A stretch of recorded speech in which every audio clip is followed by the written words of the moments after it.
Welcome back to an exciting day here on the farm. We appreciate you joining us. We have got thunder rumbling in the background behind me. I don't know if you can hear it on the camera, but we are so excited. It has been a really bad drought here in northern Florida for the last, we ain't got no rain in probably 5 or 6 weeks. And it's been super hot and windy. It's been keeping everything just really dry. We're trying to water the best we can and keep up with the garden, but it looks healthy because it's been fertilized and we've been watering it with well water, but it doesn't take the place of rainwater. And this corn should be chest high by now because it's been in for 2.5 months probably. So yeah, it's not it's definitely not our best garden this year, but we'll do the best we can with what we've got. So I've actually been I've took about 3 or 4 weeks off of YouTube just because we've been doing YouTube now for over 2 years, and every now and then you just burn out. And our views had went down some, and I was just with work. We had the canoe race, preparing for that. It's just been a crazy last month. So I just took time off. I'd already made several videos ahead of time, and I just been publishing those. And yeah, it was nice to recharge the batteries, kind of get back in the groove of things, and we're excited. So there's been a lot happening here on the farm. We've been continuing to work here, working on cow fencing, the garden. We got rid of the old chicken coop we had back here. There's been a lot of cool, exciting stuff happening. So I'll turn the camera around and show you the garden, and then I'll show you some other stuff we got going on. So the beans and the peas, they're all doing pretty good. You can see right down in here, we already got some beans starting to form and come on to the plant. So it won't be long, in the next week or so, we'll be able to start picking these. And all these bushes here are looking pretty good. There's some more down in there. These are little green peas. That's about as pitiful looking plant as I've ever seen. You can see there's one pod right there already. Got some peas forming in there, but that's a pitiful little plant. And that's one of the biggest ones. Excuse the weeds. We hadn't been pulling much in here. I got the tiller and tilled down the rows, but around the plants, it's been so hot. We hadn't done a whole lot out here.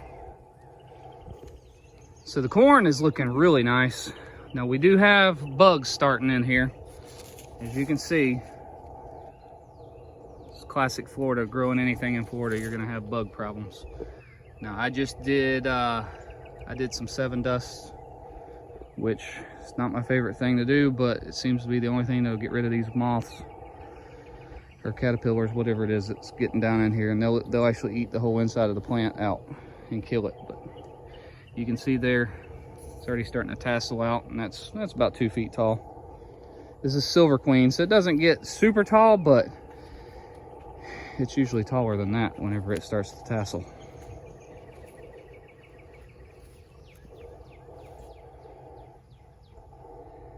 So out of all of those little purple potatoes we planted, we had 3 plants sprout. 1 there, and then 2 on down here. And that's all that sprouted, which I was kind of surprised they sprouted because we didn't let eyes grow on them. We just planted them straight out of a package. So I'm pretty excited that we were able to get a couple of them to come up. So we'll see how those turn out. For the most part, the potatoes have finished flowering. You can see here where the flowers used to be. They've all fallen off. There, you'll see an occasional flower. They come up and flower like this right here. And then they'll start forming potatoes. And the plants are already starting to turn just a little bit yellow. They're almost done. So if we were to dig down around there, we could probably find some potatoes. See if we can see anything down here.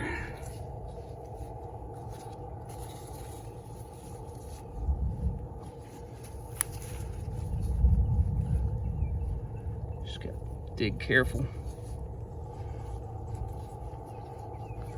Look at there. So there, oop, I just nicked that one, so I'm gonna pull it out.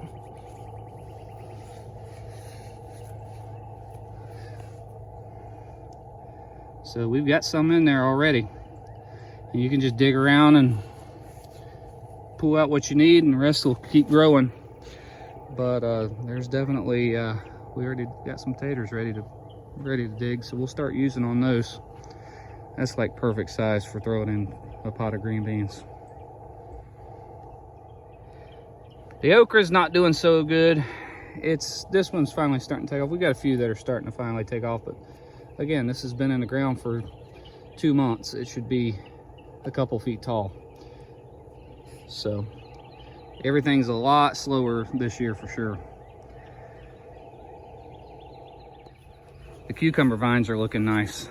They're already starting to bloom down in there. You can see the blooms. So we'll be getting some little cukes here pretty soon. They all look great. Now I planted some giant sunflowers along with them. I like planting sunflowers in the garden just for attracting bees and such for pollinating, and those are doing great. Oh, I hate these things right here. So these critters right here, they're known as stink bugs, assassin beetles. They got all kind of names. Them rascals right there sting as bad as a wasp. Man, they hurt. Katie actually just squished one. So I got stung right there on the hand. That was almost 2 weeks ago, and the mark's still there. Katie actually smashed one of these at the canoe race under the tent on the water cooler. She smashed it, and it sprayed its insides up into her face, and it got in her eye, and she had a lot of trouble from that. I talked with the paramedics there, and they told us how to get it washed out, and then she's been using antibiotic drops for the last week, and it's looking a lot better. But yeah, those things are no fun. These here are the watermelons. So they're already vining very good. Laying down, headed out. So it won't be long till we'll start seeing some flowers on these, and we'll get some melons. Kids are excited about these. So even though it's definitely not our best garden, we're still gonna get some good food off of it. And my goal is, as soon as we get done with this garden here, we're gonna plow it under and immediately replant. We'll probably replant beans and corn and probably tomatoes, because the summer thunderstorms here in Florida are starting, and we should start getting regular rain, if not daily, at least several times a week. So that's the plan anyways. Well, our chickens are doing great. These barred rock hens are finally up old enough that they've started laying eggs, and we're excited about that. These over here, little brown ones, are the Easter egger chicks that we had. They're already out here with the rest of them. They're growing. They're not growing as fast as the barred rocks grew, but they're still doing good and growing good. And then we've got these little black ones over here are the Jersey Giants, which are going to be the meat birds. And then over here we've got some little skittish ones. These are white leghorns. These are all hens. And we got some white eggs too.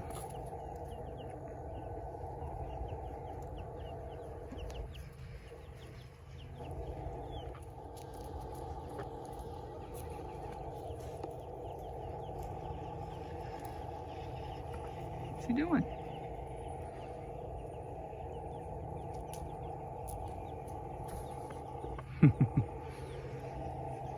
These barred rocks are the most gentle chicken I think I've ever seen.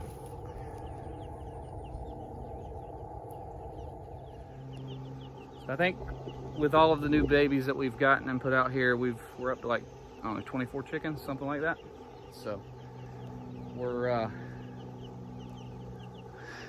I guess we're real farmers now with chickens. Let's check and see if we've got any eggs. Oh yeah, there's a few in there. Look at there. We just built this little shelf here for like a nesting box, And I only did one small one just to check, make sure the chickens were actually going to use it, and they have used it great. We've only had a couple eggs that were in the bottom, so we're going to go ahead and move over here to the other side and build some more along this wall over here. And then we also added another perch up there since we've added more chickens. But yeah, no, they seem to really like this little shelf here, and it's been working out great.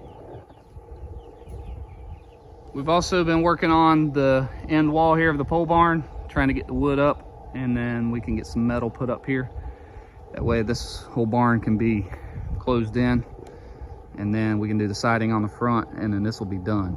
Now, I was thinking of building another lean-to off the back here to house hay, but I don't think I'm gonna do that. I think I'm gonna build a separate hay barn altogether, just so we don't have rats and snakes and stuff that come in hay up against the barn here and coming into my main barn.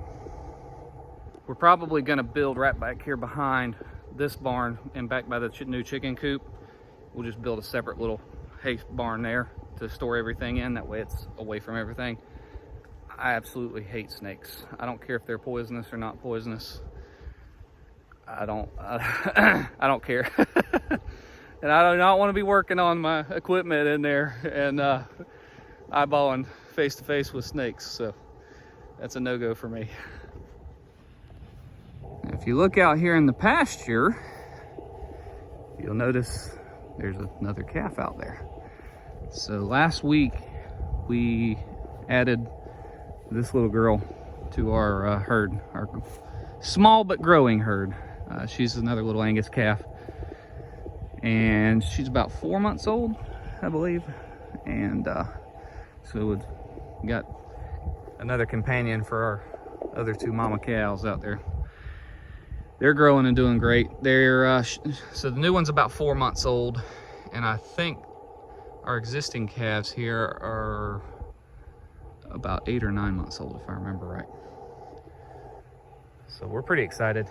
We'll probably stick with the 3 for right now and let them go ahead and grow up, and we'll breed those and see what we get from them. Because ideally I'd like to eventually get up to 8 or 10. I think we could sustain that here on the grass that we have and the hay that we can get off of our pasture here, without having to feed them a ton. So this is a good starting point, though. They're all doing great. These are the greatest cows ever. You hardly ever hear them moo. They're very content. Of course, they are running out of grass, which is where we're hoping and praying for rain. So this is the back pasture area. We've been working on this over the past couple of weeks as well, in the evenings and such. We've gotten all of this fence done here, and this fence here, all the way over to the fence that we had put up a little while back. So we've got this whole front done. We just have to fence backwards. And then I think for this year, we're not actually gonna fence back here, even though it's something we're gonna need to do in the next 6 or 8 months. I think for the summer, we're gonna just go ahead and put them back here, and I'm gonna run a hot fence along the back and this side over here. Because there's an existing fence that's holding our neighbor's cows in, and it's not in the greatest shape, so I want to add a little extra security, so that's where the hot fence is going to come in. But for this year, this is going to be sufficient, and this will be where we can get the cows off the hayfield and back here. So about a month ago, we bought a 50-pound bag of Bahia grass seed and planted it, and then it quit raining. So this is supposed to be grass seed coming out here, and it's struggling. You can still see some of the seeds that hadn't sprouted, and then some of it where it's just barely coming up, just because we haven't had any rain, which is another reason that we've been praying for rain, because that grass seed's not cheap. It was like 180 bucks for that bag, and we planted it right during a rainstorm that we were having, so it would help it germinate, and we had more rain coming, I thought. And then it just quit. So I've been running a hose out trying to move a sprinkler around some, but you can't water several acres with a water hose. It just don't work, you know. So hopefully that'll work. We're trying to get some good pasture grass established back here for the cows before they move back. So I'm holding off on, I mean, we're gonna go ahead and finish the fence, but probably gonna hold off for another month or so to get them off, which is gonna run into our hay time a little bit. But if I put them back here now, this is gonna be dirt in probably 3 weeks. So we will we'll probably wait, let this rain get started, get it growing good before we pull them off and put them back here. We've also started our little grove of sorts back here. So I've already started planting grapevines. We're planting those we got from Rural King back here. They're like a seedless cluster grape. So we're planting those all along out here and going to build a trellis for them. These here are the blueberry bushes that we've had. And I've held off planting these until the blueberries are done, which they're almost done. You can see right here, we've been picking some. There's still a few left to go. So as soon as these are done bearing, we'll go ahead and get them planted in the ground, get them mulched, and that way they can get a good root system before next year. So, and then over here, we've got a couple of fruit trees we went ahead and planted, citrus trees. This is a Myers lemon, and that is a red navel orange. We got them from Tractor Supply. They had a deal going on, and I was like, man, Myers lemon I know are good. I wasn't sure about the red navel orange because I've never really eaten red navel oranges. I've eaten just the traditional navel orange. And so we got one. I'm like, let's just get one because they're expensive. And then we went to the store and bought some red navel oranges. Now I wish I would have got some more. Those I don't think I could ever eat a regular orange again after eating the red navels. Those things are so sweet and delicious. Man, the flavor that they have. So I am gonna eventually get some more of those and plant out here. And yeah, because they're really good. This here is the sugar cane. We did a video on that earlier this year, where we planted the sugar cane we cut down, planted in here. 95% of it came up. Some of the stalks, you'll see a space here. They actually, like one of those shoots comes off of each stalk. It just didn't sprout in multiple locations like some of these others. So that's why you'll see gaps in between. I will eventually, probably at the end of this season, we'll cut some of these and replant in the bare areas. But the kids just helped me pull the weeds out of here earlier this week. And of course, it's still not as pretty as it should be because of lack of rain, but it's doing really good considering. Well, I think that is about it. I just wanted to provide a little update on what's been happening in our family and on our farm. Just taking the time off there for a few weeks was refreshing, and I'm ready to get back into the groove of things. So we got a lot of exciting stuff coming up, a lot of not so exciting stuff coming up. I hate maintenance and working on equipment, but it's that time of year. I need to get all my hay equipment ready for hay season. We've got to replace a flywheel bearing on the baler. We've got a belt and some cutting teeth to replace on the sickle mower. And then I've got some tines I need to replace on the hay rake. So we'll probably do videos on all that stuff. And that way, if you've never done it before, hopefully it will help somebody out that needs to learn how to do it. So I'd also be interested in seeing your pictures, like garden pictures. So if you have, I know like we grow corn, sweet corn and watermelons and peanuts and stuff like that here in North Florida. And some of that stuff may not grow in other parts of the country, but I would like to see what you do grow and pictures of your garden. I get ideas from other people with garden boxes or trellises or planting methods or whatever. I'd love to see pictures. So if you want to drop those in my email, maynardfamilyhomestead@gmail.com. I would love to browse through those and see what y'all plant and how you go about it. So I always plant the way I was taught by my dad and my grandpa, so I'm always open to learning new methods and such. So thank y'all so much for watching our videos and supporting us on our channel. We will see you next time.